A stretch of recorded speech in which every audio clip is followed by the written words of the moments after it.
Black Star Network is here. Hold no punches. I'm real revolutionary right now. Black power. Support this man, Black Media. He makes sure that our stories are told. Thank you for being the voice of Black America, Roland. Stay black. I love y'all. All momentum we have now, we have to keep this going. The video looks phenomenal. See, this difference between Black Star Network and Black-owned media and something like CNN. You can't be Black-owned media and be scared. It's time to be smart. Bring your eyeballs home. You dig?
Thursday, April 20th, 2023, coming up on Roland Martin Unfiltered, streaming live on the Black Star Network. I keep telling y'all about these Republicans. A top Republican legal strategist caught on audio recording saying college student voting is a big problem for the GOP and urging them to combat Gen Z's voting rights. We'll play for you the audio. And also, talk about this with Damon Hewitt, President Executive Director, the Lawyers Committee for Civil Rights Under Law, as well as Cliff Albright, co-founder of Black Voters Matter. Just weeks after a Tennessee state representative voted to oust 2 black Tennessee lawmakers for misconduct, he was found guilty of sexually harassing interns. And nothing happened to him. For the past several years, Moms for Liberty has slowly taken over school boards across the country, pushing black superintendents out of their jobs out of fear of critical race theory. We'll speak with the Charleston County, South Carolina School District Superintendent about what is being done to protect education in that state. McDonald's laying off hundreds of corporate staff. Also, a CEO gets mad at her staff who didn't get their bonuses, but she got $1 million bonus. We'll talk with an HR business expert about all of these workplace issues. Plus, 2-time world heavyweight champion and Olympic gold medalist, entrepreneur, minister, author George Foreman will join me to discuss the brand new biopic film about him called Big George Foreman. Folks, it's time to bring the funk on Roland Martin Unfiltered on the Black Star Network. Let's go. He's got it. Whatever the biz, he's on it. Whatever it is, he's got the scoop, the fact, the find. And when it breaks, he's right on time and it's rolling. Best believe he's knowing. Putting it down from sports to news to politics. With entertainment just for kicks, he's rolling. It's on go, roll, roll, y'all. It's Roland Martin, yeah. Rolling with Roland now. He's funky, he's fresh, he's real, the best, you know he's Roland Martin now.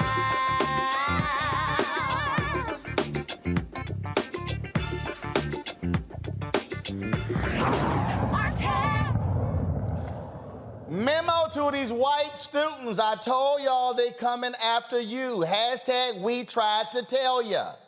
Cleta Mitchell, a top Republican legal strategist, told a room full of GOP donors over the weekend that they must band together to limit voting on college campuses, end same-day voting registration, and automatic mailing of ballots to registered voters. The Washington Post got a copy of her presentation. Listen.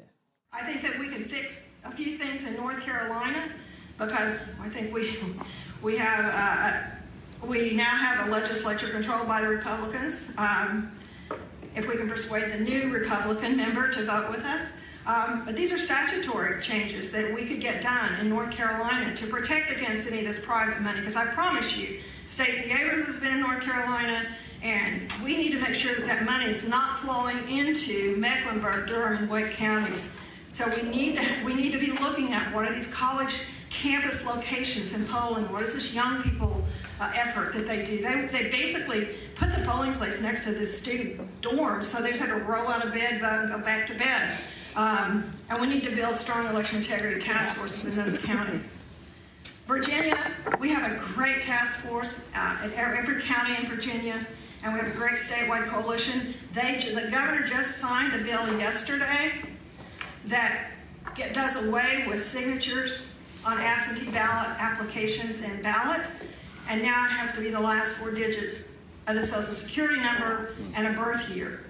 And we need to make sure that there's transparency and people are watching and verifying. That makes Virginia back in play, frankly, to be able to have some authentication.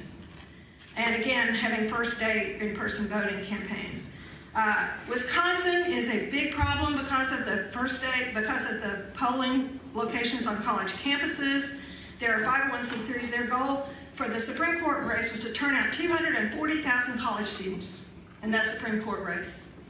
And we don't have anything like that, and we need to figure out how to do that and how to combat that. So, yes? Yeah, if we do not control the State House as the governorship, aren't we just out of luck? No, I don't think so.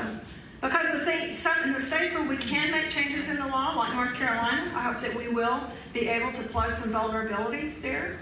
But most of these it's just taking we're kind of stuck with the hold hand.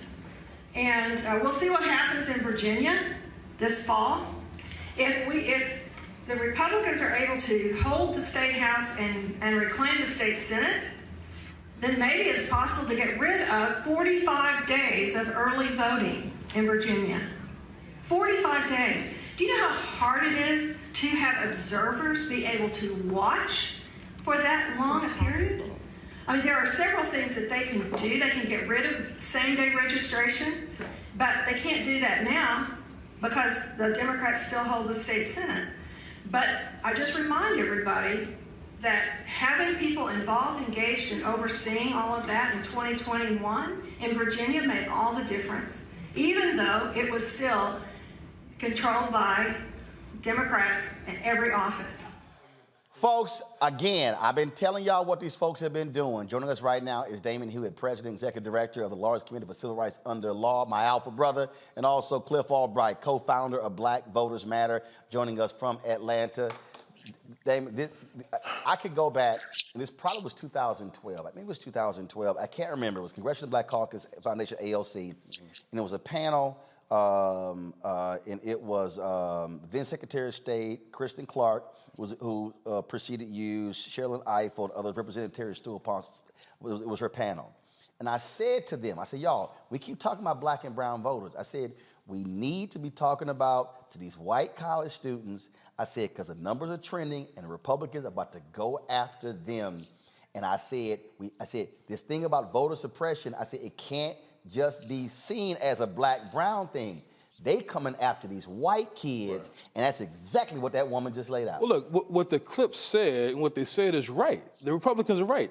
The youth vote is a threat to the party because of polarized voting, not just racially, but also politically polarized voting. We know the youth turnout for the 2022 midterm was the highest for a midterm, second highest for a midterm in the last 30 years. And that's not only black voters and brown voters, that's white young people as well, who are more enlightened, more progressive, and more willing to stand with black lives and with our causes. You know, Cliff, I'm a graduate of Texas A&M University, and overwhelmingly white, overwhelmingly conservative. They removed an early voting location off of the Texas A&M campus, the Brazos County folks did. That benefits Republicans. Then they were like, oh, it's too early to put back on, and so I think it's going to be back on the campus by 24. But this is happening all over. Republicans put forth a bill in the Texas legislature to not have early voting locations on any Texas campus 8,000 students or higher. And so I'm like, yo, y'all need to understand, they're coming after you as well. So y'all better be in this fight with us black folks, because we ain't alone. Yeah, you're exactly right, Roland. And add on top of that in your state of Texas, your home state of Texas, that in addition to closing these polling places, it's also in Texas where you can use a gun permit to vote, but you can't use a student ID to vote. They don't like young folks. They don't like anybody. They don't like young folks. They don't like older folks. They don't like black folks. They don't like brown folks. They don't like women. They don't like LGBT. I'm actually in Tallahassee right now, where I was at the Capitol, where they passed those horrendous bills yesterday. But my point being this, I think that this issue really highlights two things that we've seen historically. One is that all of these things that start out rooted in anti-blackness, right? That are tactics that are designed to direct black communities, young and old. It's only a matter of time before they start to expand them and they impact the entire population. They try to do that with absentee voting, targeting black folks. You remember the cases in Alabama where they try to prosecute black activists for absentee, and then years later it becomes something where they're trying to get rid of all absentee voting, right? College campuses, they attack black students first, then they come after all college students. So it really highlights that what starts in anti-blackness goes to the rest of the population in just a matter of time. But the other thing this highlights is the point that you're making about the power of young people. At the end of the day, it was two young black men, the two Justins, the Tennessee two, that got expelled. But it was a lot of young folks that were marching on that Tennessee Capitol that was the impetus of that protest, right? And a lot of that was young white folks. They don't like the energy that students across the board are having. That's because it's young folks that are concerned with the gun violence. It's young folks that are concerned with climate change because they know that it's going to impact them in their lifetime, right? It's young folks that are concerned, most concerned with police violence that were in the streets during the racial reckoning of 2020. Young folks and it's young folks that have been impacting these elections. You heard her in the tape talk about, these young folks, we think that they influenced this recent Wisconsin election with that very important Supreme Court race. It was young folks in places like Georgia and in other states in 2020 and more recently in 22, that it was young folks that were oftentimes one of the deciding factors in some of these razor-thin margins. And so they are trying to squash that by any means necessary. And they continue to show us that all they care about is not the integrity, not election fraud. All they care about is winning elections. And that's all that this is about. She said in that video, imagine in some of these places, these students are able to roll out of bed and go vote and then go right back and right back to their dorms. Like, clutch the pearls, heavens to Betsy. Oh my, you mean it's easy for them to leave their dorms, go vote, and then go back to the dorms? Like, oh, this must be the apocalypse. But this is what it's all. It's not about election integrity or voter fraud. It's only about a sheer use of power. Damon, I made it clear in my book, White Fear, that this driving all of this here. The Republican Party is largely a white conservative party. And I keep warning black folks. I did a video last week, and I got all the people, oh, man, you ain't nothing but you a shield, and people trying to call people operative. No, I understand policies, and I understand where people stand. And the fact of the matter is this here. The Republican Party ain't trying to advance. You can't show me. If you put a list together of the top 20 issues for black Americans, I don't think you can find 2 where the Republicans are going to be supporting us. And so what they're doing, they are going to have an all-out assault in 24 on black voters, on Latino voters, on voters who do not support them. And that's going to be closing of places. They are absolutely going after ballot drop boxes. They want to do, look, this Supreme Court, if they gut Section 2, they could try to go back and deal with and gerrymander the districts of black caucus members. Right. People need to understand how the dots are connected with what they are doing. This is not about elections. This is about power. And what we've seen is all we need is 2 data points.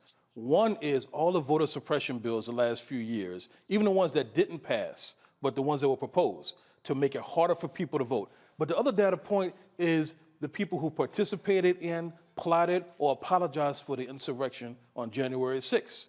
It is a one-sided party deal, right? Now, I represent a nonpartisan organization, but even we had to sue Trump and Stone and a number of other alleged co-conspirators because of their role in their continued apologizing for this insurrection. They're willing to tear down the entire democratic system, hurt their own voters in order to gain power. And that is just sick.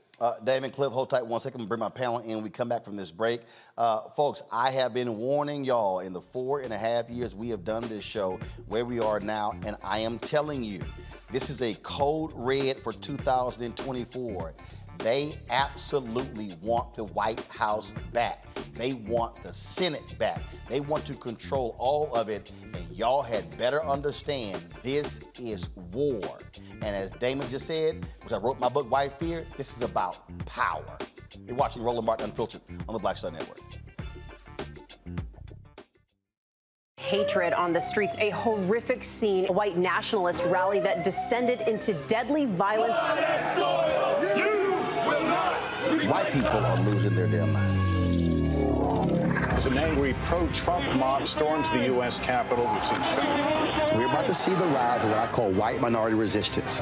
We have seen white folks in this country who simply cannot tolerate black folks voting. I think what we're seeing is the inevitable result of violent denial. This is part of American history. Every time that people of color have made progress, whether real or symbolic, there has been what Carol Anderson at Emory University calls white rage, as a backlash. This is the rise of the Proud Boys and the Boogaloo Boys. America, there's going to be more of this. Here's all the Proud Boys, guys. This country is getting increasingly racist in its behaviors and its attitudes because of the fear of white people. The fear that they're taking our jobs, they're taking our resources, they're taking our women. This is white fear.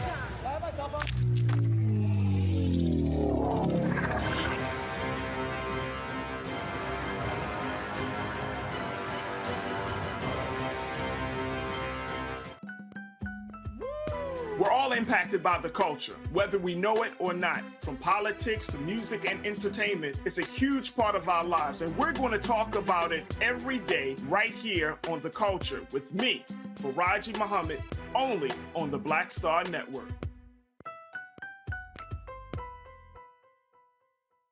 What's going on? This is Tobias Trevelyan. Hey, I'm Amber Stevens-West. Yo, what up, y'all? This is Jay Ellis, and you're watching Roland Martin Unfiltered.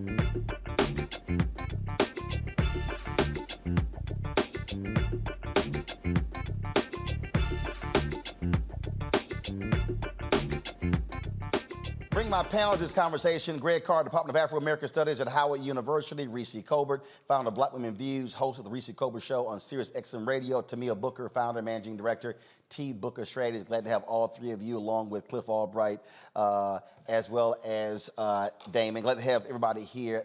The thing I'm telling you, Reese, I'm trying to tell these black folks, these folk are playing for keeps. And it's not just Congress, it's Texas, Florida, Mississippi, Alabama, Tennessee, North Carolina, South Carolina, Iowa, New Hampshire, Maine. I mean, we can go on because they see their numbers are dwindling, and they will say it. If fewer people vote, we got a better chance at winning. If you expand the voting populace, we got no shot at winning. Yeah, so shouldn't that tell you that your vote has value? If people are fighting tooth and nail who are against your interests to take your vote away? Like, what's not clicking with people? I don't understand why we have to keep emphasizing the power of the vote. And to your point, Roland, I mean, we've seen what the Republicans are capable of doing to the detriment of society when they have a trifecta in Georgia, in Texas, in Florida. Ron DeSantis is losing his everlasting mind down there. And even in Tennessee, we see what they have the power to do. And I will raise you another issue. They aren't just trying to take the power at the state level, but even where you have these Democratic strongholds within a red state, they're trying to take over power in those states. And so the reality is, we know that's what the Republicans are after. And so when you know a given is part of the equation, then you can at least solve for the unknown part. And so we unfortunately are going to have to fight that much harder to exercise our right to vote, but we know that, and so we can make provisions for it and hopefully get these Republicans out of a position to where they can continue to disenfranchise us with absolutely no consequences. See, to me, I always say on the show, connect the dots, connect the dots, connect the dots. And so this is everything. This is public policy. This is economics. This is all of this sort of stuff. And when I listen to the people who say, well, the Democratic Party, they ain't done this, they haven't done anything specific for black people. Again, let me just be clear to all the folk who out there, the simple Simons. The Supreme Court just this week voted 6-3 to allow a black man on death row in Texas to have some DNA tested on a belt that was recovered at the crime scene. 3 justices voted against that. Clarence Thomas, Samuel Alito, Neil Gorsuch, all appointed by Republican presidents. So for all y'all super Negroes out there, especially all y'all brothers, that could be you or your cousin or your uncle, and you will be sitting on death row, potentially with something that could actually prove you didn't do it. because those are the kind of federal judges they want all across the country to be on the court for the next 50 years. That's why they're trying to narrow those who can vote. Absolutely. And this is why it's important. We keep talking about this. Reese said it. We keep drilling home that you have to vote every time. But what's important is it's not just voting for the president, it's voting at every single level of office. When you're appointing a federal judge, that's appointed by a Senate. If you don't have a Senate majority, you cannot be the committee over the committee that appoints federal judges. When Trump was in power and the Senate was led by Republicans, during that time when I was in the Senate and we were in the minority, I was on the Democratic side. I just wanted to make that clear. They went through and pushed through so many judges, an unprecedented amount. And those federal appointments were made at a high number, and it's dangerous. And like you said, with policy, these policies are dangerous. So yes, when you step back and say, oh, Democrats don't do anything, well, at the time we weren't in the majority, right? And they're pushing around these judgeships, and our hands are tied. So we come back years later, and now we're seeing, 6 years from 2017, start to the Trump administration and a Senate Republican-led majority, and in the House and Senate. We're now dealing with those ramifications. We're dealing with that with the Supreme Court. I was also, my senator sat on the Judiciary Committee when the Supreme Court justices were pushed through very quickly. So it's important to remember that this affects us in all levels. And like you said, they are going after everything on the state level now because they can. And if we don't vote and we're not motivated, everything we've seen in this last year should just barely 4 months in should be motivation enough. I can't say that enough. Greg, I had a brother who was tweeting me. He was like, man, you always care about government.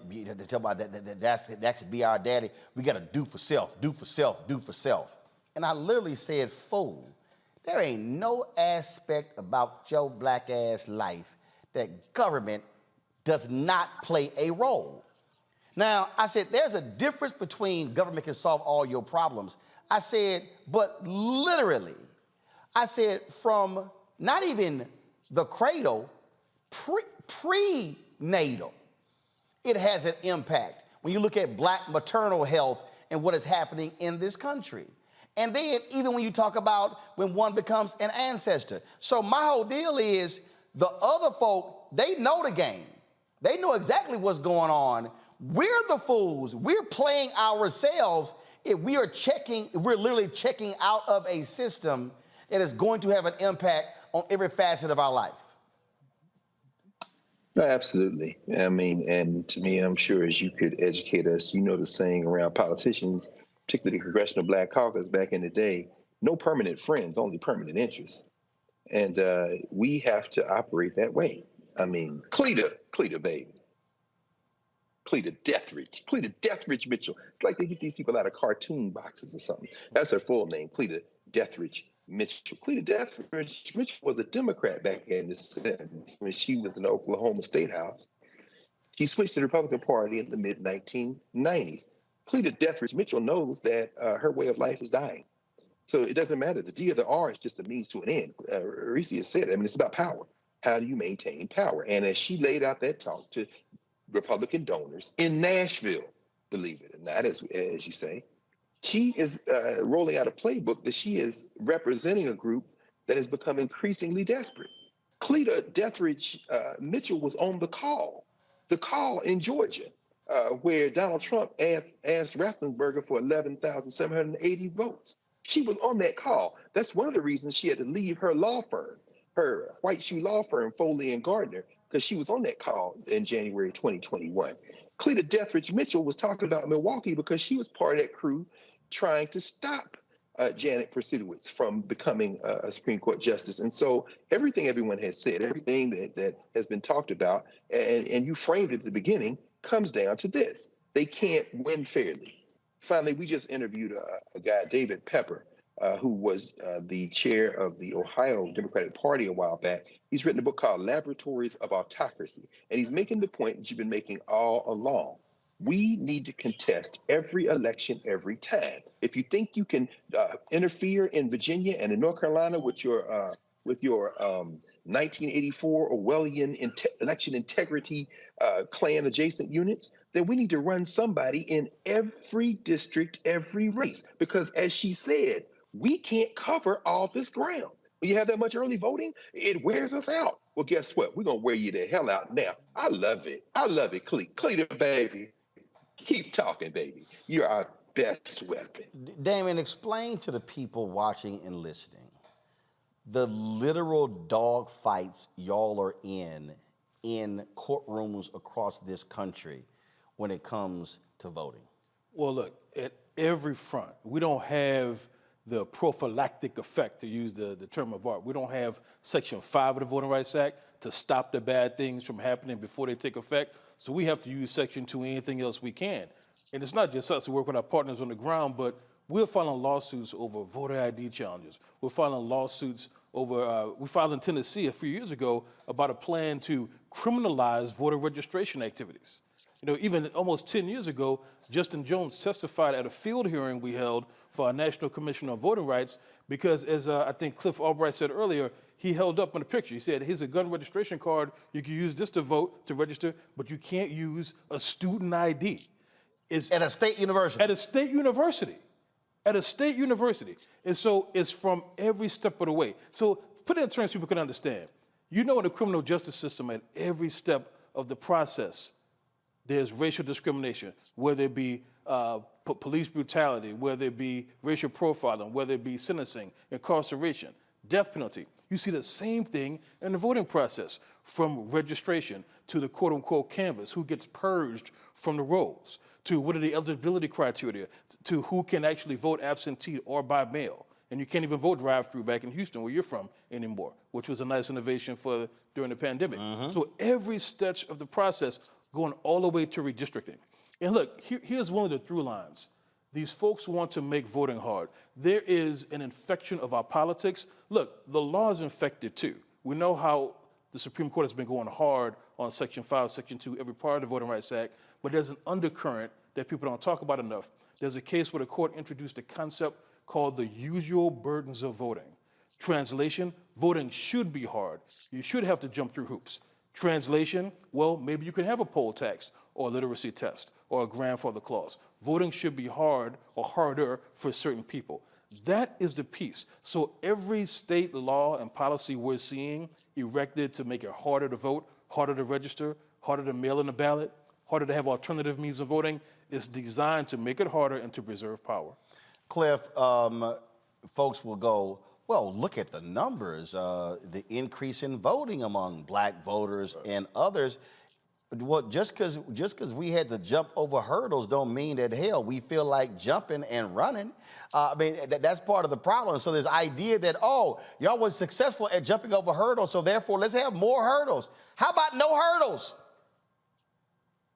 Exactly, and that rationale has been used at all levels, right? It's used in daily conversation with people that don't know any better or should know better. The scary thing, though, is that rationale has also been used at the Supreme Court. That's essentially the argument that Chief Justice Roberts, as my brother Damon could tell all of us, that Chief Justice Roberts basically, in gutting the Voting Rights Act the first time, basically said in the Shelby decision, basically was like, well, y'all got a black president. And so it must be working. The system must be working. There can still be voter suppression. Clearly, we've moved past the point where a Voting Rights Act is really even necessary, or at least where Section 5 is necessary. And now soon to see whether or not Section 2 is going to be necessary. So oftentimes, our own success at overcoming the obstacles is then used as part of the rationale to add even more obstacles in our path to allow for the voter suppression to take place. And so that's the kind of thing that we're fighting. And just like Damon was talking about, we're in about 4 or 5 different litigations right now against states like Georgia, against states like Florida. We've beaten DeSantis in court twice already, right? In places like Louisiana and Mississippi and Texas. And so we've got to be willing to use all of those mechanisms, taking it to the street, taking it to the courts, and taking it to the state legislatures. Like I said, I'm here in Tallahassee because we had BVM Day at the Capitol yesterday. And one of the things that I believe is that if we could just get more of our people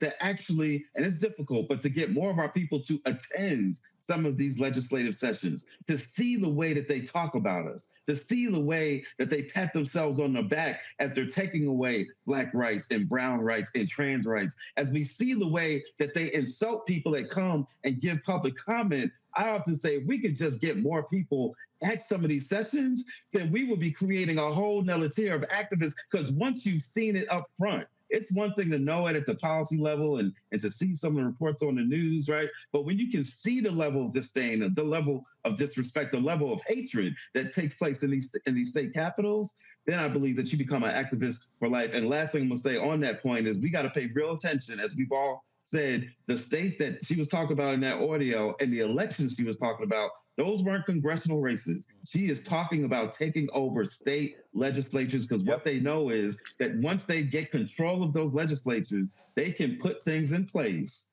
that once as their numbers continue to dwindle, that it won't even matter, because they will basically instituted a form of apartheid. They will basically institute a form of minority rule that will keep them in power, even at the point as they continue to lose popularity. Cliff, Damon, keep up the great work. We appreciate y'all warriors on the battlefield. Thanks a bunch. Folks, when we come back, we'll tell you what's happening in South Carolina. Did not warn y'all about Moms for Liberty? How long I've been telling y'all don't ignore school board races. What they are doing in South Carolina, they want to do all across the country, and it will have devastating impact on Black superintendents and Black school officials. I'll explain next on Roland Martin Unfiltered on the Black Star Network. On a next, A Balanced Life with me, Dr. Jackie, we talk about a hard, cold fact. Not all healthcare is created equal in this country, especially if you're a person of color. So many of us Black families, we rely upon each other heavily. A lot of us aren't necessarily sure how to best communicate with our healthcare providers. How to take charge and balance the scales. Your life may depend on it. That's next on A Balanced Life on Black Star Network. On the next Get Wealthy with me, Deborah Owens, America's Wealth Coach, Dexter Jenkins is a faith-based financial mentor with more than 20 years in the financial services industry. He's passionate about helping families build generational wealth. Even though I'm talking about things like prayer, I'm talking about things about reading the word, I'm talking about things like fellowship, I'm talking to members who are dealing with losing their houses, or I'm talking to members who, because of a lack of the handling their finances, they're working 2 and 3 jobs. And so what I'm finding is that they're not coming to church because they don't have a handle on their finances. We're talking how to get wealthy through faith and our finances on the next Get Wealthy right here, only on Black Star Network. Hi, my name is LaToya Luckett. Yo, it's your man Deion Cole from Blackish, and you're watching Roland Martin Unfiltered. Stay woke.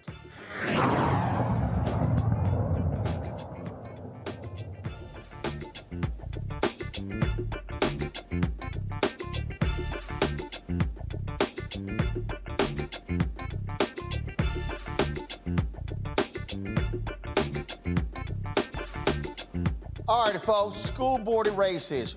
Crucially important, a lot of these races decided by 200, 300, 400 votes.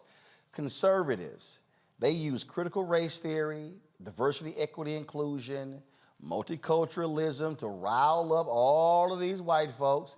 They were coming out to those school board meetings in 2020 and 21 and 2022, and what ended up happening? They started winning.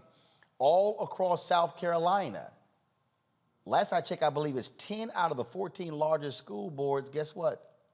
They now control. Last month, the Thomasville City School Board in Georgia fired its first Black superintendent, Raymond Bryant, in North Carolina. Taquita LeGrand was unanimously removed from her post as superintendent of Scotland County Schools. There are reports of a Black Pennsylvania superintendent being escorted from his office in a district middle school and placed on leave. Been telling y'all this whole deal. Donald Kennedy is the Charleston County, South Carolina School District Superintendent. He joins me now to discuss this. And Donald, again, these folks, they won, and when you take over the school board, you're in control. You get to hire and fire And we are seeing superintendents of the year, multiple winners in South Carolina, booted. That is correct. Thank you very much for having me this evening to talk about this important issue. Here in the state of South Carolina, the Moms for Liberty group that you mentioned, that group has been very successful, was very successful in the 2022 election. Here in Charleston, the majority of the board that was elected back in November that majority was endorsed by the Moms for Liberty.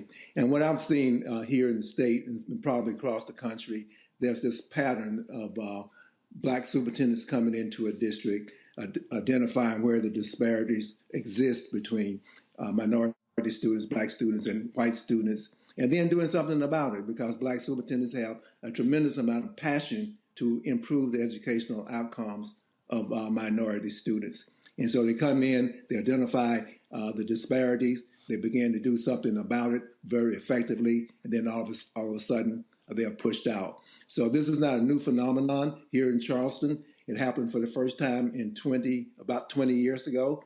The first Black and female superintendent, Dr. Maria Goodloe Johnson, was hired. She came in and did just that, identified all these disparities, began to make progress for the first time, academic progress for African American kids, and she lasted about 3 years before she was pushed out by groups that might be today called Moms for Liberty type conservative groups. And Donald, here's the thing. They're winning in places where it's a ton of Black people. You just got folks not showing up. That's correct. So here in Charleston County School District, 35% of our students are African Americans. Another 12% are Hispanic students. So that means that parents, we have enough parents here, if we were to go, or they were to go to the polls and vote, we would be very, very competitive. So we have to be like my parents were, probably your parents, this idea of being active and making sure that we are engaged in our kids' education. And today, unlike when I was a child here in South Carolina, my parents didn't have the vote. They didn't have the vote until about 1965. And so now parents have the option to vote, and we should make sure that we avail ourselves of that option. And Donald, this is not just superintendents. We're talking about curriculum. We're talking about hiring and firing of teachers. Again, when you control the school board, you control everything. That's correct. So you mentioned curriculum. One of the problems that we had around 2012, 2013, when the school district had a standard, what we call a standard curriculum across all elementary schools, we went away from that. And when we went away from that, we ended up seeing scores for minority students decline. And so currently, about a year and a half ago, we implemented a new curriculum.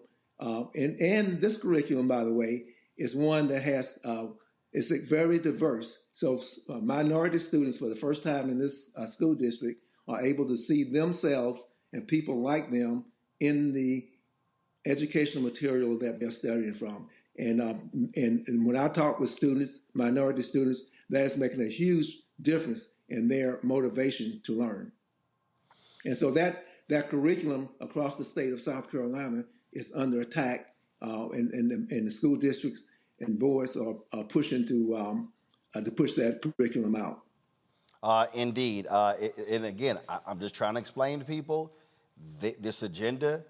It is East Coast, it is Southeast, it is Southwest, it is Midwest. They're not going anywhere. They have to be countered by us running for school board, but more importantly, us turning out to ensure that our folks are not being run out and we're losing power and control. Donald Kennedy, we appreciate it. Thank you so very much. Again, we're just going to keep sounding the alarm to get people to understand what's happening. Thank you very much. All right. Appreciate the opportunity. We'll talk about this next with my panel after this break. You're watching Roland Martin Unfiltered on the Black Star Network. YouTube folks, hit that like button. We should easily go over 1,000 likes by now. Download our app, Apple phone, Android phone, Apple TV, Android TV, Roku, Amazon Fire TV, Xbox One, Samsung Smart TV. Also, support us with your dollars to bring the Funk Fan Club. Check in money orders. P.O. Box 57196, Washington, D.C. 20037-0196. Our goal is to get 20,000 of our fans contributing on average $50 each. That's $4.19 a month, 13 cents a day. That raises $1 million and allows us to defray our costs to what we deliver to you every night with this show, in addition to the 5 other shows on the Black Star Network. Cash App, $RM Unfiltered, PayPal, R Martin Unfiltered. Venmo is RM Unfiltered, Zelle, Roland at RolandSMartin.com, Roland at RolandMartinUnfiltered.com. We'll be right back.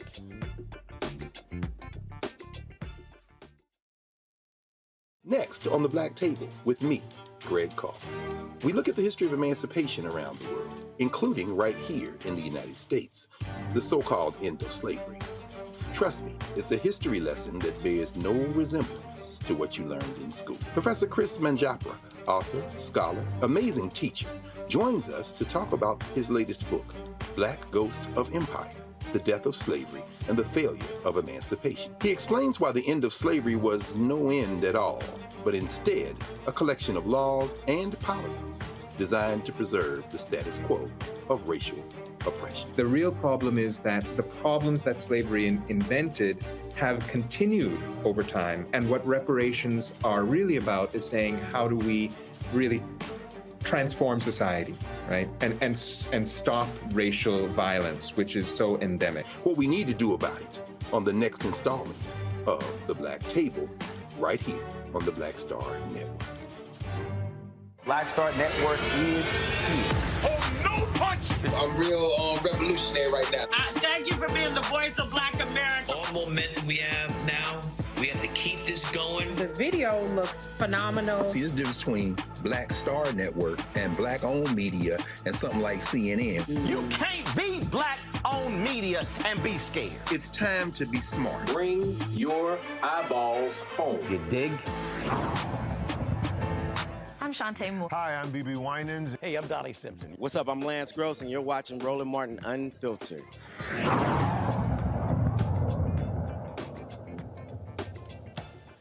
The thing here, to me, when we talk about these school board races, again, this is about control. This is about what is going to be taught to our children and the whole framing and the narrative. And what you are seeing are hardcore right-wing conservatives who want to control the education of Black children. First of all, majority of the kids in public schools in America today are Black and Latino, okay? They are people of color. And places like South Carolina, there are places where you have overwhelming number of Black people. They're not controlling those school boards because we're not turning out. I think it was about 300. There was a study numbers that showed I think South Carolina had a drop off of like 380,000 or something Black voters, something like that, in the 2022 midterms. That is insane. And so if we keep focusing on top of the ticket, we lose sight all that down ballot stuff. That's where we are really most effective. Correct. Down ballot is so critical. And as you were saying earlier, we talked about how every facet of government impacts our lives. And what people don't realize is the local elections impact your daily lives. And it's very important, even though it's not as exciting sometimes and as flashy as the presidential elections, your local elections are super important. The controlling of the education of children in this generation is about control and fear. We saw it recently with the Black Lives Matter movement. They're afraid of anything that is activism, educated, based with the book bans. They're afraid of naming it radicalism or wokeness, say with air quotes, and trying to keep us from moving past and moving forward. It goes back to these are the same children who will one day run for office, one day be in Congress, one day be running this country. And it continues the same mantra of denying to act, denying to move forward and progress our country. And so if we start, the mindset now to me seems like if we start now with them young, we keep them uneducated, ignorant to what has happened in the past, don't teach them any history. They grow up and not know and can deny it because it wasn't taught in my school. That didn't happen. So I don't need to do anything about it when I'm working in this corporation and you're telling me that there are issues with race and diversity, when I am in Congress and you're telling me that I need to draft legislation to do this, when I'm in the media and I see bias here. I don't know anything about that. I haven't seen that. You haven't been taught it. So this agenda is designed to keep us down. And again, this is about protecting, as we know, this country is trending majority minority. So we are in a different space when we're talking about political minority rule, and that's where we're headed. So, okay, maybe we are not going to win as many presidential elections, but if we continue to infiltrate in the cities, in the school boards, in the towns, in the states, then we'll maintain our power that way. So you all just vote every 4 years, but then all those other years we'll just keep disrupting you and your homes. And at some point, we have got to get tired of that and vote every single time. And if you got to roll out of bed, I laughed when she said that. I was like, I don't understand why that's a problem. Do what you have to do to vote, because it is actually life-changing. Greg, this is about a tremendous rollback of Black progress that was hard fought over the last 50 years. Absolutely, absolutely. I'm sorry, a little delayed. I'm in a library now. I'm actually up at Hunter College. They just dedicated the John Henry Clark Study Lounge, and so I couldn't get back to D.C. in time for it. But it's a perfect, actually, point of entry for this conversation. Education is at the center. You know, John Clark was one of the founders of what we call Black Studies. That was a fight all over this country, in places like here in New York and all the HBCUs. I mean, you name it, San Francisco State. And what we see with Moms for Liberty, a Klan group, and I embrace them fully. Again, I love this kind of stuff. Why? Because, you see, we have to fight these white folks. See, we don't have a common framework. A lot of people labor under the silly assumption that somehow we all live in a country that we all want the same thing and we have values. Well, these are white nationalists and white supremacists. And these white people who don't have children in public schools declared war on the public schools when we integrated the public schools. There in South Carolina, Boland versus Sharp, 1954, one of the cases that made up Brown versus Board of Education. What we see is they made a decision. All of these racists, the women you're showing here, they're mothers and grandmothers and great-grandmothers, the daughters of the American Confederacy. They made a decision. They said, you might be able to now send your Black children to these schools, but we will not have Black teachers teaching them, and we will not have Black superintendents supervising them or our children. So as they left the schools and formed their military academies and their Klan-adjacent private schools, and then engaged in a strategy to use public dollars to send school vouchers so they could subsidize these private Klan academies, they then turned and said, and we're going to stop you from dictating everything from curriculum to discipline, from dictating everything from who gets the contracts for light bulbs and toilet papers in those schools to who actually gets to craft what is taught and learned. They don't give a damn about our children, and they don't give a damn about theirs. But we need to break their damn backs right now. If you got a child in school, and even if you don't, you need to run over them like the ocean. These are not our friends. They are not our fellow citizens. They are open enemies of our common humanity, and there's no sense in trying to talk to them, break their backs. Reese, I do get a kick out of so many people who love to get caught up in this whole, well, they ain't done nothing for us. Well, first of all, if you just even remotely use your brain, you can actually look at policies that have had a tremendous impact. Now, I also get people who are frustrated because they think things are not changing as fast as they should. But here's what I can guarantee. If we allow these folks to become further entrenched, they're going from gaining a foothold to being further entrenched.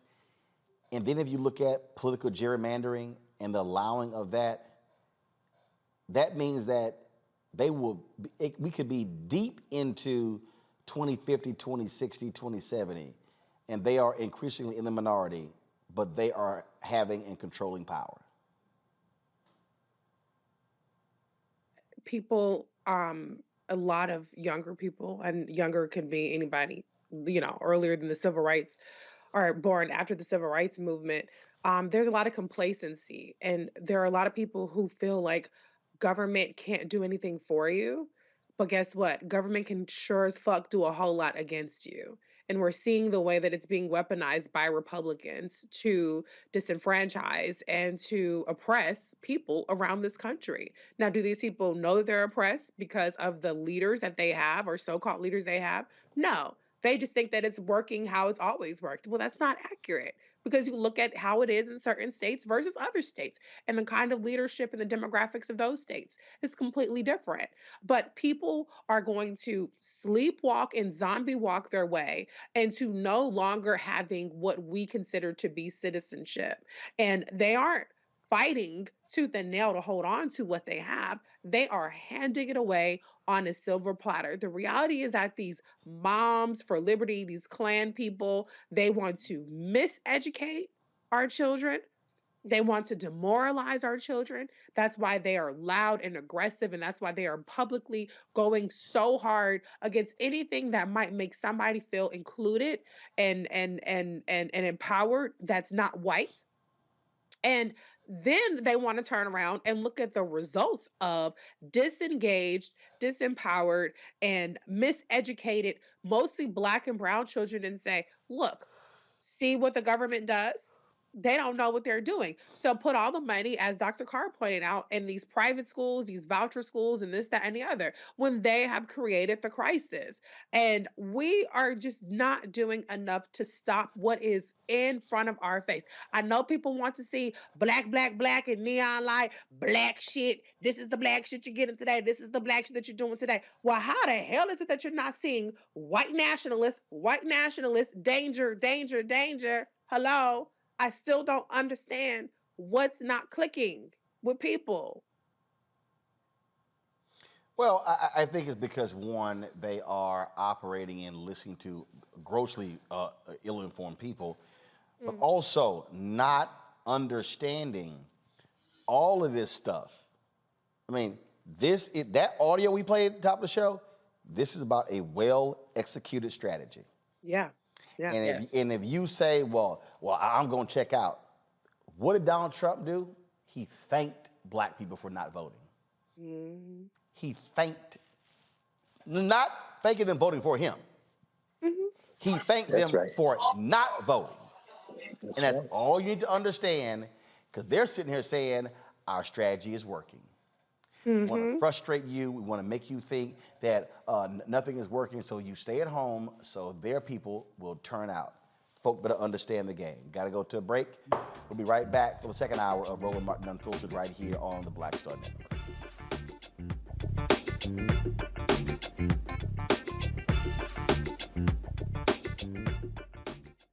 I lost my daughter. I didn't know where she was. So I had to figure out how to survive, how to eat, how to live. I don't want to go into the details because she's here, first of all. She may not want me telling that story. But possession of her, the family broke down, fell apart. I was homeless. I had to figure out, I didn't have a manager or an agent or anybody anymore, and I'm the talent. So I got to figure out how to be the agent. I had to figure out, how does business work?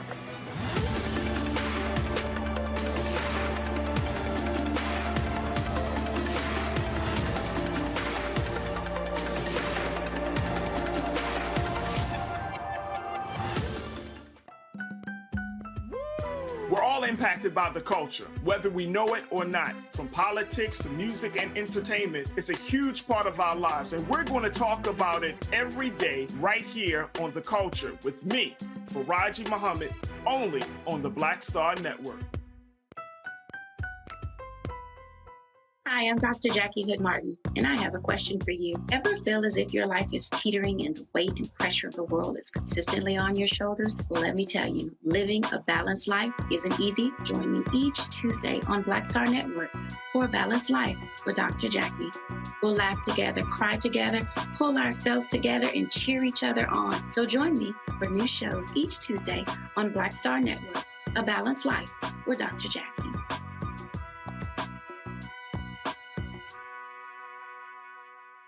I'm Bill Duke. This is Deala Riddle. What's up, y'all? I'm Will Packer. I'm Chrisette Michelle. Hi, I'm Chaley Rose, and you're watching Roland Martin Unfiltered.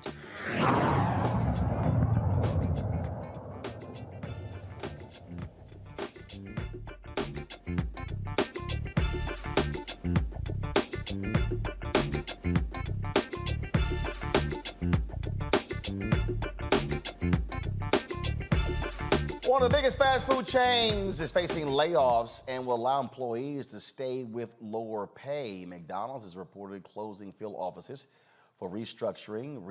Reports say the company is letting go of at least 1,000 employees, but the number of positions affected isn't clear. Now, before the reduction, McDonald's had about 150,000 employees across its corporate teams and company-owned restaurants. Now, but the interesting thing about what they did here was they literally had people take off for like 3 days and then said how they were going to inform them of if they were going to stay, if they were going to get laid off. Joining us from St. Louis is Larry Wagner, HR business partner with advice preparing. So Larry, let's talk about this here because, one, when I saw this story, I can't remember ever hearing a company say, all right, don't nobody come to work for 3 days.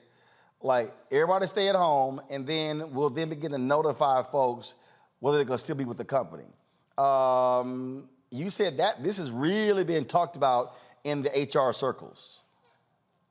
Yes. So first of all, thanks again for having me, Roland. But yes, so we have different companies that have been doing all types of layoffs, and they're going about it in different ways. So how is this different? We have some people who have been notified via email in the middle of the night, and some come into work just to find out that their badges don't work, things like that. In this case, McDonald's has asked their employees to stay at home, and then they will notify the employees, lay them off there. So the question that I've been hearing is this strategic? And, what made them do it like this? Is it convenience? So what I have come to understand is that strategy-wise, okay, it's not that it's any better than any other method that a company has used to lay anyone off. I can sort of see how they are trying to do this with integrity and dignity, but at the same time, you have to read between the lines. Employees are disassociated from each other when they're at home. So you can't just, and a lot of times also, your access is cut, oftentimes right before they tell you that they're about to lay you off. So with that being said, you can't just, when you're at home, you just can't get to the next person, see what the next person is doing, if they're still there, or even tap in to see, hey, is Joe from finance still here? Is he still with the company? You can't do that because you're so disassociated from the next person. The other piece to that too is you're at home. What state are you when you're receiving the news about this? What time do you have for questions? Things like that. It does save face because, yeah, you don't have to walk out with a box in front of everybody with security, but still, is this the method that we should go about it? Is there a right method? So this is how they chose to do it. Well, I'll tell you this here. I probably would prefer somebody telling me to stay at home for 3 days than to get my ass up, drive in, or take the subway and get to the office and my badge don't work. Now, that's foul. Right. When Google did that, that was foul. I understand. I've been in situations where I have had to lay off people in previous roles. And a lot of times it's done first thing in the morning because you don't want to have them work all day just to let them go and tell them this is their last day. But a lot of times when you're doing this first thing in the morning, it's like, well, why didn't you guys just call me? Like, why did I have to come to work and do this in front of everybody? You could have just told me and I could have just stayed at home. So especially when it's a layoff on Monday. Hell, we could have did this on Friday. Absolutely. So yes, I can totally see the heart of McDonald's leadership behind this. And so this works for people. All right, before I go to my panel, I got to talk about this here. So got to get your advice on this. So this CEO of Miller Knoll. Yes. Castigates her employees because they were pissed they were not getting bonuses. When her ass got a $6.4 million bonus. Watch this. Questions came through about how can we stay motivated if we're not going to get a bonus? What can we do? What can we do? Some of them were nice and some of them were not so nice. So I'm going to address this head on. The most important thing we can do right now is focus on the things that we can control. None of us could have predicted COVID. None of us could have predicted supply chain. None of us could have predicted bank failures. But what we can do is stay in front of our customers, provide the best customer service we can, get our orders out our door, treat each other well, be kind, be respectful, focus on the future because it will be bright. It's not good to be in a situation we're in today, but we're not going to be here forever. It is going to get better. So lead by example, treat people well, talk to them, be kind, and get after it. Don't ask about what are we going to do if you don't get a bonus. Get the damn $26 million. Spend your time and your effort thinking about the $26 million we need and not thinking about what you're going to do if we don't get a bonus. All right? Can I get some commitment for that? I would appreciate that. I had an old boss who said to me one time, you can visit Pity City, but you can't live there. So people, leave Pity City. Let's get it done. Thank you. Have a great day. I probably would cuss her ass out, knowing full well she got her $6.4 million bonus, and you gonna tell somebody, leave your pity, whatever the heck she said. That's called not reading the room. Yeah. And so what she said was that it's easy for her to say all the things that she said because she got a bonus. Okay, she may not have visited Pity City in this situation. However, listen to what she's saying. She's saying, get after it. If you notice her tone goes up, she starts to become a little more abrupt and maybe a little bit more abrasive, saying, hey, well, get after it. Well, they did get after it and they didn't get a bonus. So I won't be able to get behind this one because you're saying be respectful, talk to people in a kind way, but you didn't just do that. You're not leading by example in this case. $26 million, get after it. So how does that impact the bottom line? I would want to know, did she take a cut in her bonus or did she get her full bonus and people got nothing? Got her full bonus? Employees who are motivated by money, and there's absolutely nothing wrong with that, but that's not a way to motivate employees.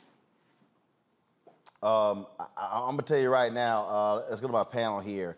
I'm gonna tell you right now, Greg. That is not the way you want to do that thing. You getting your bonus and tell everybody else, what's your damn problem? Not smart. I mean, you can do it if you want. I mean, I would leave Pity City and come to Oz, where she lives, and maybe take her bonus since she wants me to chase some paper. But in the words of the great Cool G Rap, the road ain't yellow and there ain't no witches. In other words, capitalism's cold.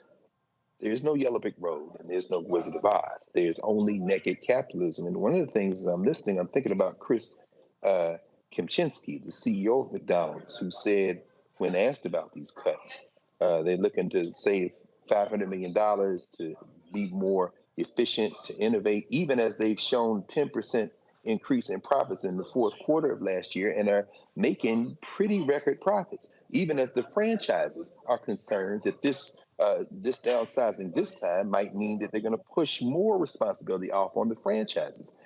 Even as they've done they're doing another downsizing. They did this in 2018. They went from about 235,000 corporate employees around the world to about 150,000 worldwide. Chris Kempczinski said, we're not satisfied.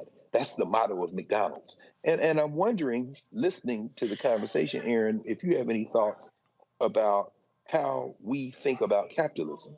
In other words, Howard has a program now. They've invented this thing, say, how can we make capitalism more humane? I laugh at it. Capitalism is not humane. You get run over in the damn street. So if you want people not to go to Pity City, they won't go to Pity City. They'll come to your house and burn it down. Ultimately, capitalism is unsustainable. I'm wondering if you have any thoughts about helping people understand that ain't none of this about taking care of anybody. It's all about profit. Yeah, I'm not a fan of systems that, any type of system or group or anything that minimizes opportunity for that are against groups trying to excel or underrepresented groups or underprivileged groups. So I think about that when I think of certain levels of capitalism. I will say this, however, I encourage everyone, no matter what place or space you are in, to understand what is going on in the world around you. Not only how it impacts you, but those around you, how it impacts your lifestyle, your finances, your family, your health. You have to understand that, and you have to understand what it means for your future, strategize your future, and understand what your long-term plans are and how capitalism and finance and other aspects of the world play into that. Reese? Yeah, I just want to say, to these CEOs and people out there, we're not working for charity. We want money. We want to get paid. Okay, it's not volunteer work. And so anybody who doesn't understand why not getting paid, not getting a funky ass little 2, 3%, 5% bonus on a $45,000, $60,000 salary will be a problem for people, needs to come back down to planet Earth with the rest of us, please. Because obviously, when you're making millions and millions of dollars on bonuses, irrespective of what your employees get, you have a little bit of a dwarf sense of what people are really dealing with. So I just think it's crazy for her to tell people to get out of pity city when she's sitting on her millions. But as Dr. Carr said, it's no fairy tale in capitalism. It's every man for himself. And that's why a lot of employers are quiet quitting right now. Yeah. Another thing too is you have some CEOs these days who, if they learn that they have employees at any level of the organization that are not getting bonuses, they're willing to put back some or not take bonuses at all, or even take the bonus that they do get and split it across their team. So I definitely applaud those types of leaders and CEOs that do that. Is that always going to be the case? No, because otherwise everybody would get a bonus. But it's always nice to hear when you have CEOs that take those types of actions, and they are out there. Tamia? That's exactly what I was going to lean into, which is the unique CEOs that will actually either not take a bonus or take less pay. I think what's always interesting, well, one, when she was saying, I was trying to keep listening to her, but I'm looking at her beautiful background and I'm like, okay, you're sitting in here with, it's very clear where you sit, ma'am. And then you're telling people, it just feels very patronizing to say to staff. And I just think people, they get to these certain levels and they're so out of touch, and it's very frustrating, and they wonder why people are quiet quitting. I'd be curious to know from you too, for people who do work in corporate America, like what would you say to them in terms of, there are lots of people in the quiet quitting space or who are getting laid off. What would you say to them in terms of how do they keep going, and what's some like positive reinforcement that you could give them? Because I've been talking to a lot of people who seem to be very frustrated at this time, and I can't blame them. But I'm just curious to get your thoughts on that as well. Yeah, you have so many people these days who are just afraid to rock the boat just because of the times that we're in. I hear it all the time. I don't want to create waves. I don't want to do this.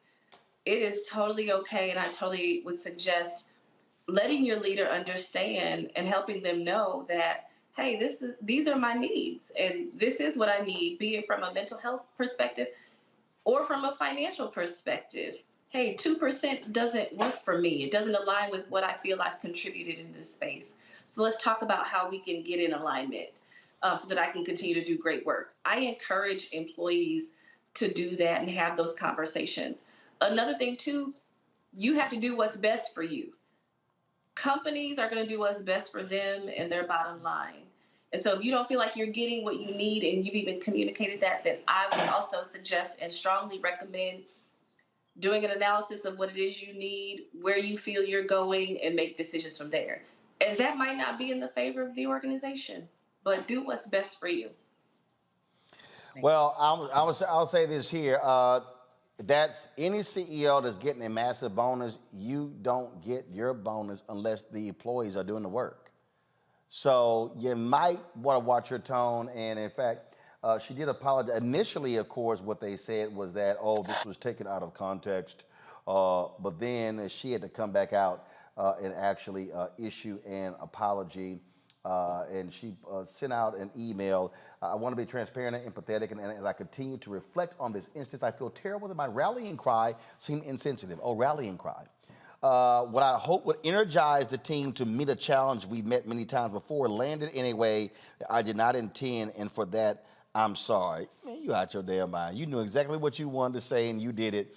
And you just mad because they've been lighting your ass up on social media. That's the real deal. Last point here, Laren, that's important for companies. When you do stupid stuff like this here, it's not just your employees, your customers could say, hey, you know what?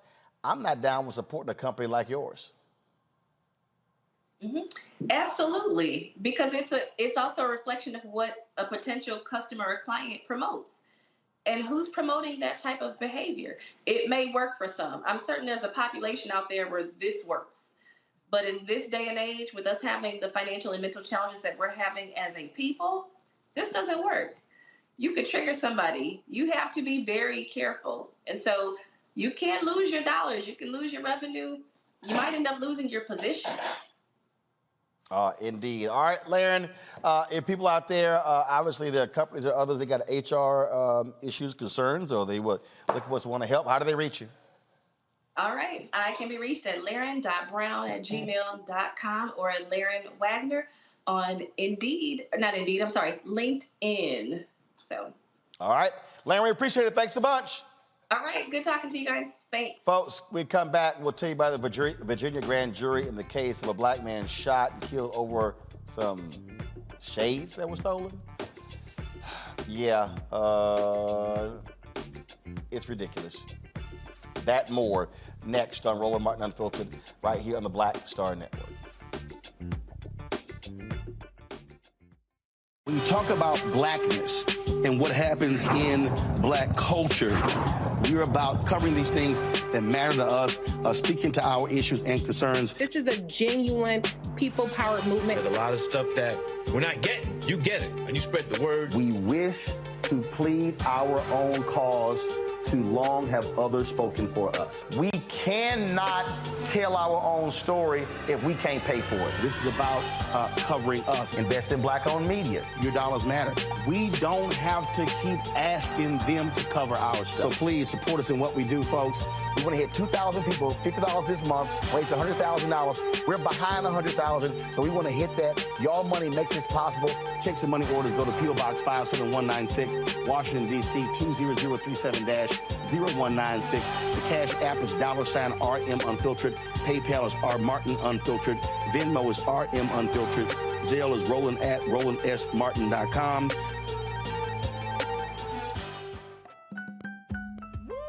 We're all impacted by the culture, whether we know it or not. From politics to music and entertainment, it's a huge part of our lives, and we're going to talk about it every day right here on The Culture with me, Faraji Muhammad, only on the Black Star Network.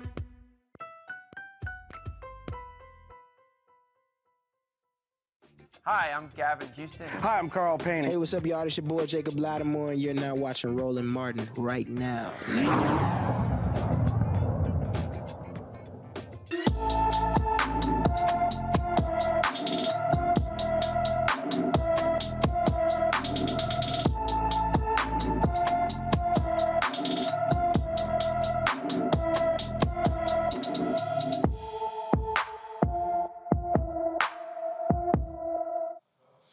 Jasmine McReynolds, folks, has been missing from Mobile, Alabama since February 24th. The 15-year-old is 5 feet 5 inches tall, weighs 215 pounds, with black hair and brown eyes. Anyone with information about Jasmine's whereabouts should call the Mobile, Alabama Police Department at 251-208-7211, 251-208-7211.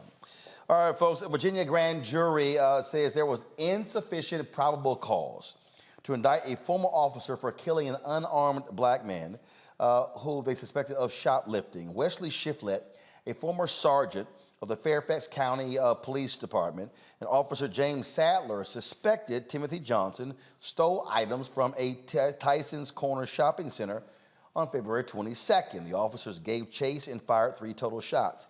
The investigation found Shiflett fired the fatal shot. The prosecution was not allowed to review what authorities presented before the grand jury, leaving some to speculate the police created a scenario to support that the officer followed use of force protocols when he fatally shot Timothy McCree Johnson. The Johnson family attorney says the blue wall needs to be dismantled, and Timothy's mother says the fight is not over.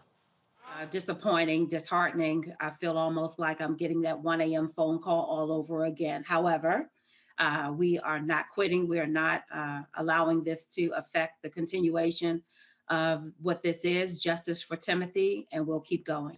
And that's something that we have to break down, this blue wall of silence, that officers are held accountable, that they are not above the law because you are an officer or former officer. You still are accountable. Somebody killed Timothy Johnson.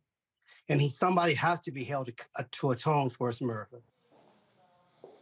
Now, Shiflett was terminated because he did not meet the expectations of the police department by violating the use of force policies, protocols, and procedures. This is a thing that, to me, I still don't understand. Okay, again, you suspect somebody of shoplifting, you chase them, and you shoot them. Over some shades? Really? As I keep saying, you can't come back from death. You can replace some damn shades. You can replace some shades. It's excessive use of force, and it's egregious. So someone died over some sunglasses. I'm gonna go back to this again because I worked in Congress. This is where the frustration is. There's no accountability for police officers, and it is the frustration for all of us, I think, is beyond reproach at this point. Something has to change. People, unfortunately, shoplift all the time. Do they deserve to die for shoplifting? No. And whether you did it or not, you don't deserve to die. And that's why we have a court system. The issue is on the other side with police officers, when they kill someone, we don't see that all the time in each case. And we need to pass legislation to hold officers accountable. We have to pass the Justice in Policing Act. Unfortunately, right now, we have a Republican-led House who could care less. We have a slim majority in the Senate that is, I think, a little skittish, but with some time, I think we could get there. We also have to address gun violence, right? Like this is all egregious and unfortunate. And we've got to figure out how we do this as a country, how we do this as people who are frustrated, how we do this on the state level, local level, and how we do this in Congress. And we keep seeing these cases happen again and again and again. And this legislation was written to help protect police officers. I was there in the Senate when my former boss, Senator Booker, was writing this legislation. And this is a big reason why, because you're killing people over things like this that should never happen. So when I see this, I'm sorry, I get emotional. I get so frustrated because we all know there is no reason for this. And at some point, we have to have some change. Here's the thing that's interesting here, Reese. So the attorney for Shiflett said this here. I think it's quite a stretch to bring a charge against a police officer in a situation like this where he has to make a split-second decision when someone is digging into their waistband, is not following commands. He has no cover, no other options. When officers have reasonable fear of being killed or seriously harmed, their training dictates and the law clearly justifies that this type of response is necessary. Let me go back again. He was suspected of stealing some shades from a Nordstrom's. So out of all the policing activities, that's the one. Let me go chase the dude who allegedly took a pair of shades. It's total bullshit. I mean, I'm telling you one thing. If you take my shades, I'm not taking off running after a damn thing personally. It's not that serious. You know, like, are you loss prevention or are you the police? Like, which one is it? Like, and if he want to run, okay, sorry, bye.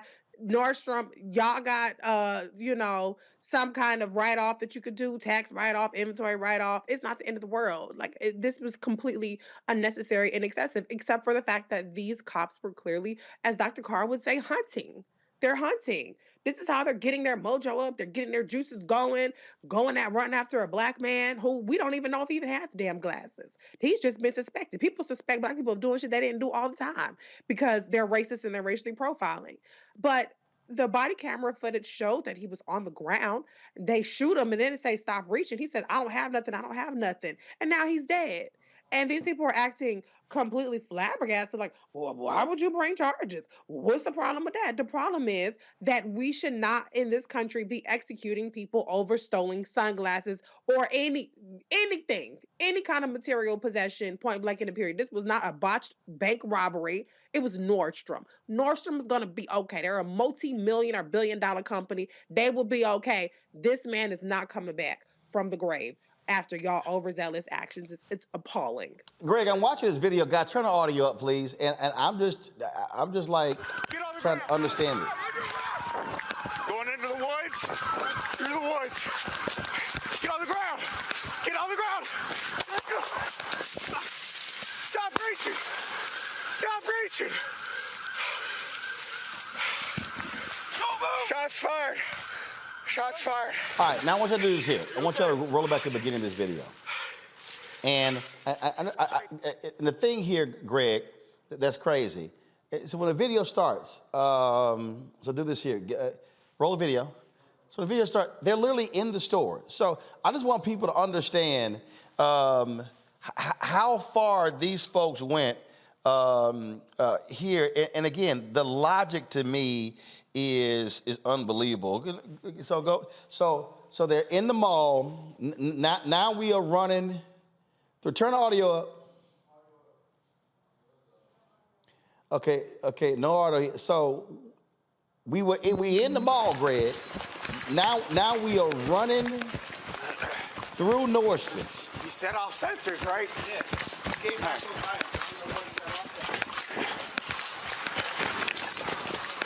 Running to the walkway to the parking lot.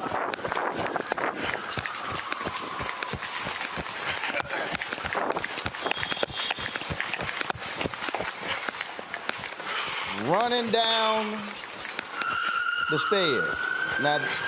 Now we see him. Now we running in the street. We are crossing the street. Got the radio. Urban 2 holding channel for us. Bloomingdale spot lot. Black male going towards 7 from Fashion. Running across another street. Crossing over, guys. Get on the ground. Get on the ground. Going into the woods. Through the woods. Get on the ground. Get on the ground. Stop reaching. Stop reaching. All right, come back. So, Greg, here's what's crazy. Stopwatch going. It literally was almost a minute and a half from them coming out of the mall, running through the store, running down the steps, running across the street to go after this man and shoot him. And I'm sitting here going, because a sensor went off. You see the guy. It's not like this dude is sitting here running with, arms full of St. John suits or something like that. That literally is what you're doing over some shades. Yeah, well, I'd like to congratulate Sadler and Shifted on their conditioning. Clearly, they work out a lot, probably in the basements of their houses before they retreat to their lonely lives in the dark, fantasizing about whatever they fantasize about when they're not fantasizing about killing Black people.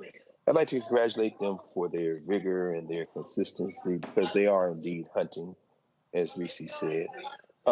Even as more and more states in this godforsaken criminal enterprise called United States of America continue to pass open carry laws, if they truly feared for their lives, they wouldn't have chased that man, because you see, there would be, in fact, brains blown out all over this damn country when, in fact, people realize since they're running after me, I might as well kill them.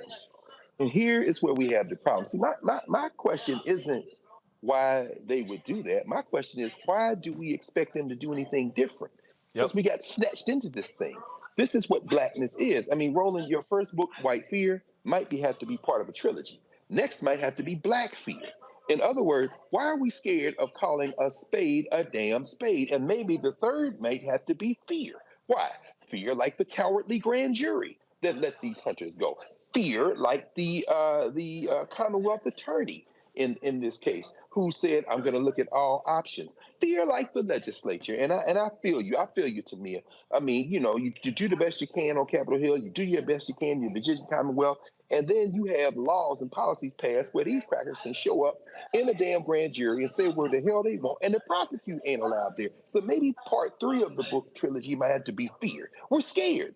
It's time to lose that fear. Because if you're chasing me and I got something, damn a waistband, I'm going to duck in the woods. And when you bring your weightlifting, probably spouse abusing, basement fantasy having ass out there in the woods, and plow now. Because I'd rather be judged by 12 than carried by 6. We'll see what happens next in this case of Timothy Johnson. Got to go to the break. We come back. We'll talk with George Foreman. Has a new movie out about his life, and he will join us next right here on Roland Martin Unfiltered on the Black Star Network. Don't forget to support us in what we do. Download the app, Apple phone, Android phone, Apple TV, Android TV, Roku, Amazon Fire TV, Xbox One, Samsung Smart TV. Your dollars make it possible for us to do what we do while we continue to fight these advertisers to support black-owned media.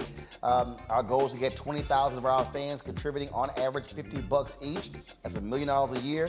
Folks, there's nobody in America that's doing what we're doing, the number of original hours that we do every day targeting African Americans. And so nobody, not Essence, not Black Enterprise, not Blavity, not Byron Allen's The Griot, nobody's doing not Ebony, what we do here at the Black Star Network. Send your check and money orders to P.O. Box 57196, Washington, D.C., 20037-0196. Cash App, $RM Unfiltered, PayPal, R Martin Unfiltered. Venmo is RM Unfiltered, Zelle, Roland at RolandSMartin.com, Roland at RolandMartinUnfiltered.com. And be sure to get a copy of my book, White Fear, The Browning of America is Making White Folks Lose Their Minds, available at bookstores nationwide, Amazon, Barnes & Noble, Target. Download your copy on Audible. I'll be right back.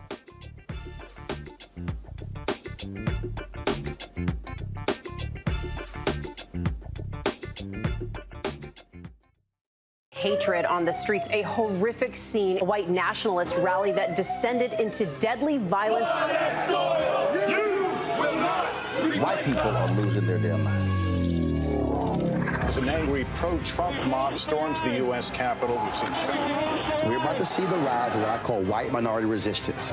We have seen white folks in this country who simply cannot tolerate black folks voting. I think what we're seeing is the inevitable result of violent denial. This is part of American history. Every time that people of color have made progress, whether real or symbolic, there has been what Carol Anderson at Emory University calls white rage as a backlash. This is the rise of the Proud Boys and the Boogaloo Boys. America, there's going to be more of this. Here's all the Proud Boys, guys. This country is getting increasingly racist in its behaviors and its attitudes because of the fear of white people. The fear that they're taking our jobs, they're taking our resources, they're taking our women. This is white fear.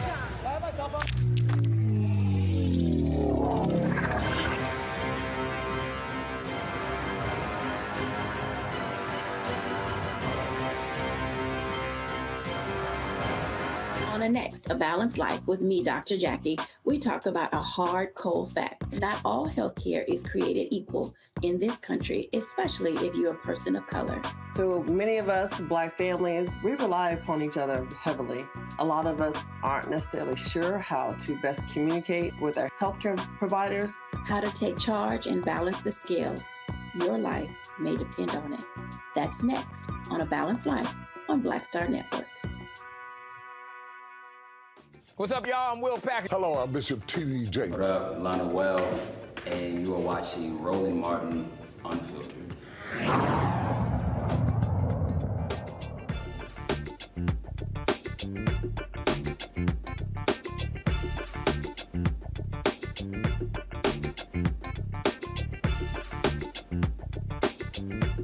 22 years ago, a movie about Muhammad Ali dropped starring Will Smith. Well, next week, next Friday, George Foreman, of course, a movie about his life would drop. Here's the trailer for the movie Big George Foreman. Listen to me, George. You got a punch like I've never seen.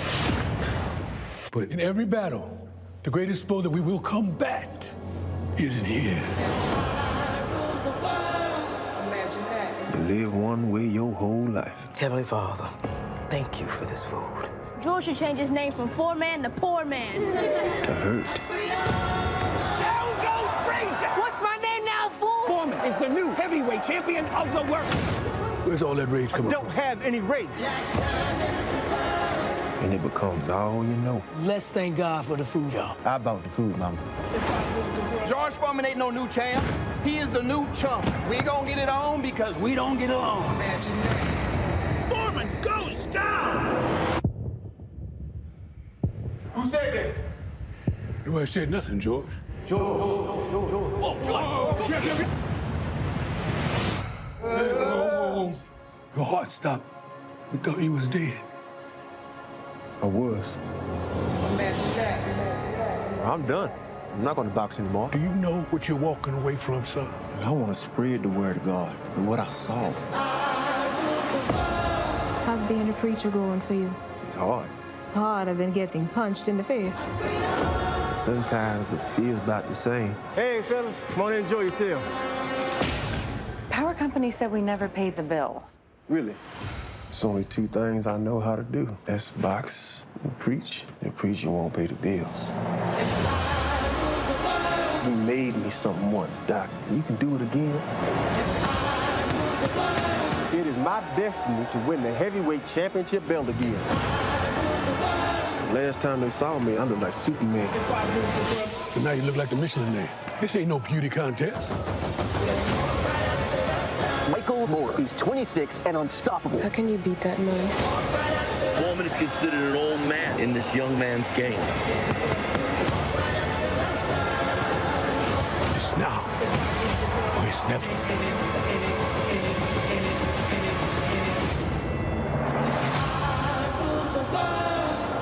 Mr. Foreman, that funny little grill deal you signed is starting to generate some substantial checks. Really? Now, I'm just surprised it shows a big old fat guy like me to sell a grill to help people get lean. Well, the pride of Fifth Ward in Houston, Phyllis Wheatley High School, it ain't quite Jack Yates High School, but I'm just saying, George Foreman, welcome to the show.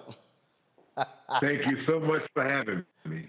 Well, it's a JY graduate right here, so glad to have you. It was always a good rivalry back in the day when it was Jack Yates and Phyllis Wheatley. Boy, weren't those the days? You had to be one way or the other.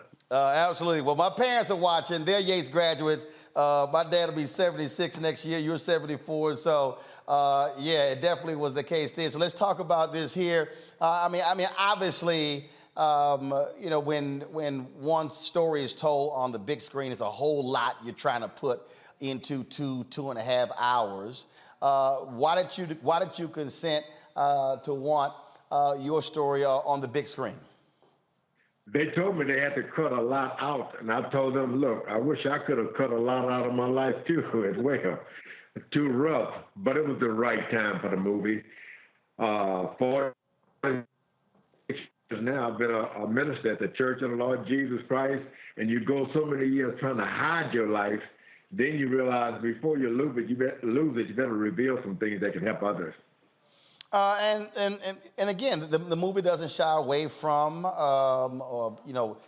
your story in terms of, again, growing up there, in Fifth Ward. It was not an easy childhood. No, it was rough.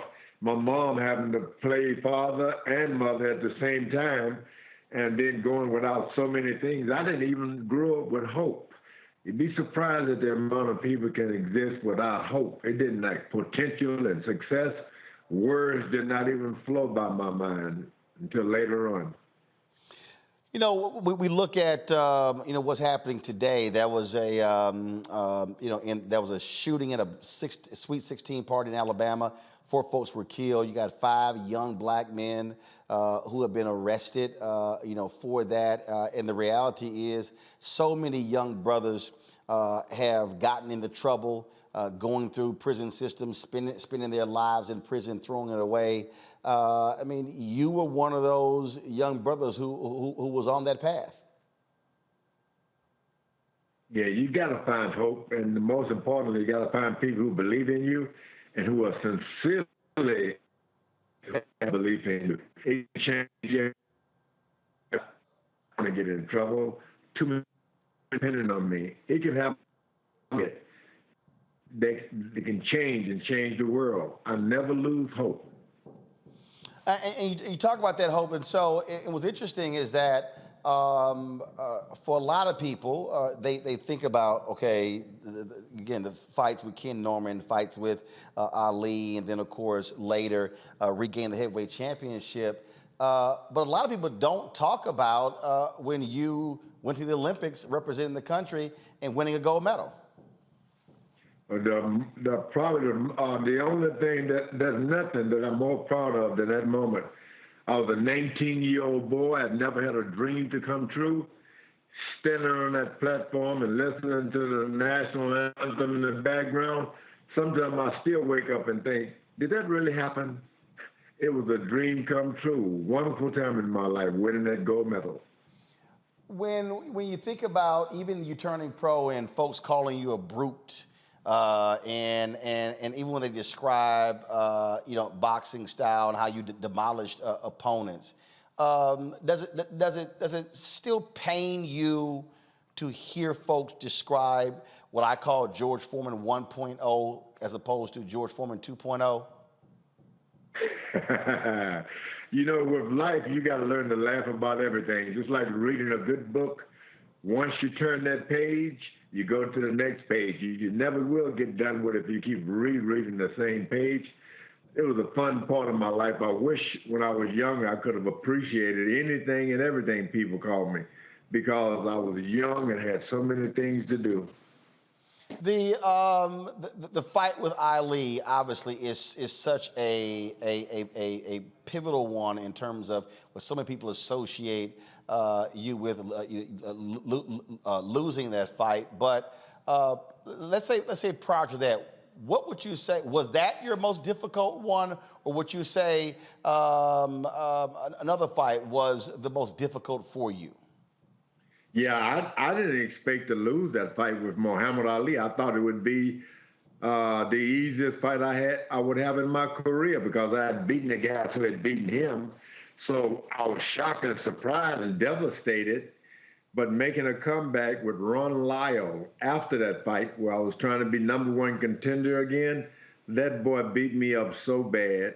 And I remember lying on the floor thinking, what excuses can I come up with now? So I had to get up and fight, and eventually I won the fight just because he didn't understand why I kept coming. He had no idea, Ron Lyle. Speaking about that fight, I mean, did at any point did you enjoy anything about Africa?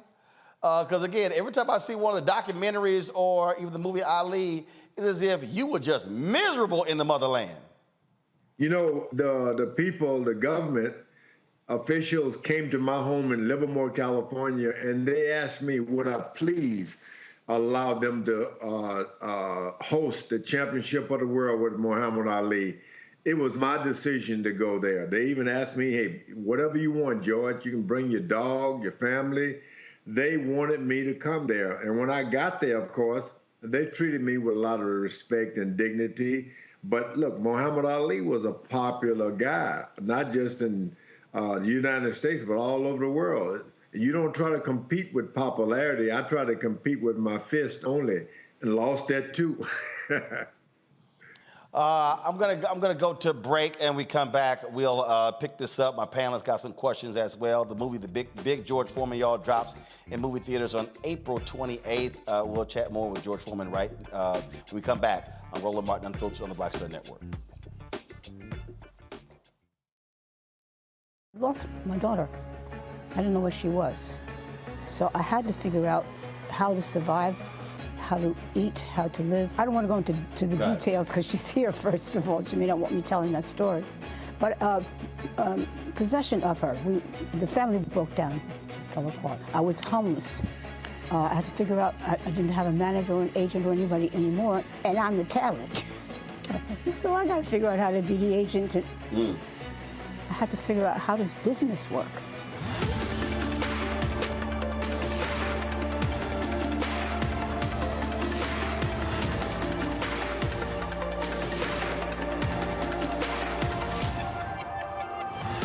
Next on The Black Table with me, Greg Carr.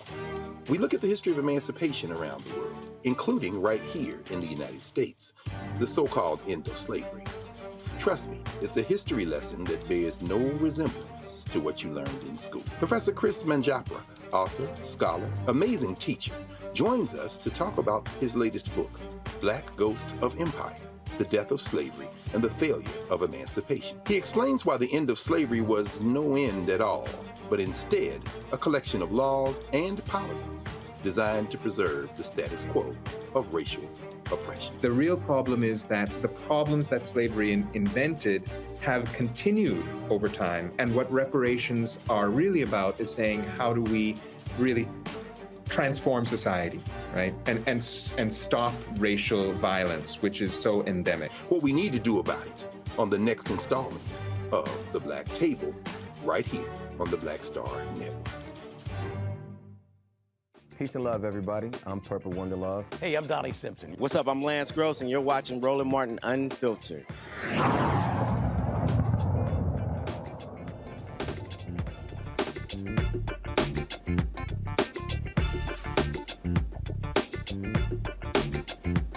All right, welcome back. We're joined by George Foreman here on Roland Martin Unfiltered. The movie about his life, Big George Foreman, opens in theaters nationwide next Friday, April 28th. George, your boxing career ends. You then go into the ministry, and that shocked a lot of people. You trading in boxing gloves for those overalls. No better said. You know, I had this experience after my last boxing match in the 70s in the dressing room. I was dead and alive. I had in a split second, I had this vision, and then out of nowhere, I had a second chance to live. I said, I don't care if this is death. I still believe that there's a God. Rescued from nothingness. And for 10 years, I didn't even make a fist. Preaching on the street corners, giving my testimony, and finally becoming a pastor myself at the Church of the Lord Jesus Christ. And that's what I've done to this day, still doing it. Was it really about the money why you decided to come back, or were you seeking redemption with how your career ended? I was out. I'd been preaching sort of evangelistic work somewhere near Georgia. And the guy invited me for 3 days, and he said he would help me with my youth center. And after the third day, he took up a collection. And after the people had given, he said, we can give George more than this. And that was the most embarrassing moment of my life. I said, I'll never ask anyone for anything ever again. I'm going to be heavyweight champion of the world. That's how I'll get money from my youth center. And I didn't say I was coming back just for the money, but I had to be heavyweight champion of the world again. That did it. And then, of course, you get back out there, and folks called you a brute in George Foreman 1.0. Man, then they said all kind of stuff. Big fat slob. He punched like he punched like he in slow motion. I mean, man, they were just dogging you. Yeah, one fellow said, how can George Foreman become the prodigal son of boxing when he looks like a fatted calf? I heard it all. He'll never be champ as long as his training camp is next to Baskin Robbins. Oh, man, I had to live through it all. But the secret was that I knew how to train, and I believed that it was possible. I had my faith, too.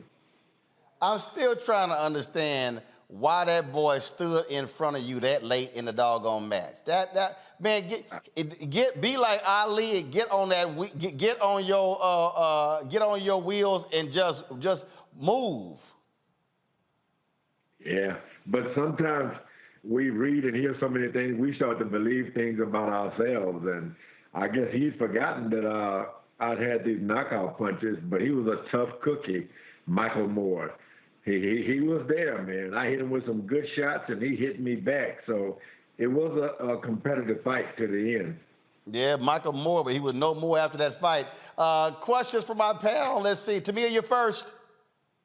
All right. Well, one, it's a pleasure to be here with you. Congratulations to you on this. Who inspires you? Who motivated you to get into this? Who was your role model growing up? Well, growing up, I had the great running back, Jimmy Brown. Boy, I love that guy. He did a public service commercial, said, if you're looking for a second chance, join the Job Corps. He, along with Johnny Unitas, a way long quarterback. If they had told me to jump off a bridge, I would have done it. And that's what brought me hope into my life. So I admired Jimmy Brown. I can tell you that. I admired those guys. I love that. Thank you. Reese? Mr. Foreman, I'm a huge fan. My mom had fight parties, so I saw you in some of your epic battles in the 90s. My question is about the actor who is portraying you in the film, Chris Davis. This will be his biggest film to date. How did you come to the conclusion? Were you involved at all in his casting, as opposed to maybe a bigger name that has a more box office draw? I just wondering how that came about. Yeah, if you're going to do something about your life, the last thing coming to your mind is box office. That's not a part of it. You want to tell the truth, a true story, but you need a true actor, a guy who can really act. And I remember going to the screening to see Chris Davis. He was George Foreman. He did a great job, a lot more than I expected. He acted out and became George Foreman. I'm happy he did it. Good question, by the way. Greg. Thank you, Roland. And thank you, Mr. Foreman. Much respect. Brother, I didn't know that I'd ever get a chance to have a conversation with you or ask a question. So I got to ask you, brother, perhaps the two most important moments in sports and race history, 1974 Zaire and 1968 Mexico City. You gave an interview to The Undefeated, I think it was. You said you were in the Olympic Village and you couldn't tell the difference between you and any other black people who were in the Olympics except by the flag they had. And if you could go back and wave two flags in that ring, you would. Now, you can imagine those of us who will wave no flag ever in our lives. We're probably thinking, George Foreman is crazy, but I think it's a lot more than that. Could you talk a little bit about how you think of patriotism and how you think of this country? Because I know Muhammad Ali was your friend and brother. Yes, sir. Thank you. You said it best. I'd go to the Olympic Village, walk up to a guy and, hey, man, how you doing? And the guy didn't even speak my language. After a while in the Olympic Village, the only way you could tell who was who were the colors we wore. So when I won that Olympic gold medal, I got the Olympic flag, which we all had, out of my robe, and I waved it. I said, they got to know where I'm from. And I wanted to show the world where I was from. And even to this day, if I had to do it again, I'd wave two flags. That's the truth. I love the country. I love America. And I love all of the food I've been eating. I discovered McDonald's and Jack in the Box. For 10 years, I was out of boxing, and I ballooned up to 315 pounds. Oh, I love the country. A country that have that many different burgers is the greatest in the world. Well, since we on food, your favorite food spot in Houston? Oh, there are so many. What is that? In and Out, huh? No. No. Hold up, George. George. This is it. George. Thank you. You from Texas? I'm from Texas. That's a California restaurant chain. You better say water. You better say Whataburger. Yeah, no, this is it. There's a soul food restaurant on Third Ward. Third Ward, man. Yeah. Oh, you talk about it when I'm really feeling good. My oxtails and greens. Oh yeah, I order them 24/7 when I can afford it. You been to Turkey Leg Hut? I haven't been there, Turkey Leg Hut, yet. I've heard about it, and I'm hungry for it, but I haven't gone there yet. George, trust me. I think you want to go to Turkey Leg Hut. You may never leave. I'll do it. The smoked turkey legs there are no joke. So know both of the owners well, and then of course my man Marcus Davis with the Breakfast Club. Their breakfast is. Oh yeah, the Breakfast Club, man, the Breakfast Club. Oh yes. I love that place. You can get breakfast any time of the day. You more excited about talking about food than the movie coming out. Oh yeah, chicken and waffle. Oh yeah, the movie. Back to the movie. So I do have to ask you this. Did you ever actually cook something with the George Foreman grill? Oh, that grill became, when I first did the deal, a joint venture, I didn't expect much out of it. I just wanted one for my aunt, some for my cousins and things like that, maybe 16. Little did I know that thing was still over $120 million when I had all of the interest in it. I didn't expect that. George Foreman Grill really, and it's so because it works. This house is still full of them. Wow. So I take it you could build. You took care of the youth center stuff with not just the boxing money, but that grill money.